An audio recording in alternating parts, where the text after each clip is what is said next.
ده اختبار ما بين الشيبسي الطبيعي والشيبسي اللي بنشتريه من بره. بصوا الشيبسي الطبيعي النار ما مسكتش فيه، لكن الشيبسي اللي بنشتريه من بره بسبب المواد الحافظه والحاجه اللي محطوطه فيه النار مسكت فيه على طول. فالنهارده هنعمل شيبسي في البيت، بس ايه حدوته. يلا بينا. بطاطس ونغسلها كويس ونقشرها ونقطعها تقطيع عشوائي في حله على النار ونبدا نسلقها في بوله ونحطها ونضربها ضربه كويسه. بعد كده هنجيب مصفى تاني تكون بقى ناعمه خالص، ودي المرحله الاخيره هنبدا ننعمها على مرحله تانية. على فكره احنا ممكن ناكلها كده ونتبلها بملح وفلفل وشويه زبده وشويه كريمه ونبقى عملنا ماش بوتيتو في البيت.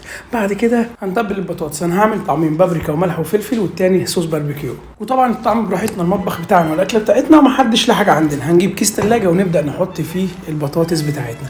بعد كده هنبدا نقطعها تقطيعه صغيره من تحت، ونحط حته من ورقه الزبده في بوله ونبدا نفرد الشيبسي بالشكل ده. انا عايز اقول لكم ان انا نسيت ارش على ورقه الزبده نفسها شويه زيت، عشان كده تعبتني وانا بشيل الشيبسي. بعد كده هحطها في فرن 160 حوالي نص ساعه، هتطلع معاكم بالشكل ده. وكده نكون عملنا شيبسي في البيت. ما تنساش تعمل لايك وشير وكسبلور وتدلعني زي ما بدلعك، وتقول الحلقه الجايه عايز تاكل ايه. سلام.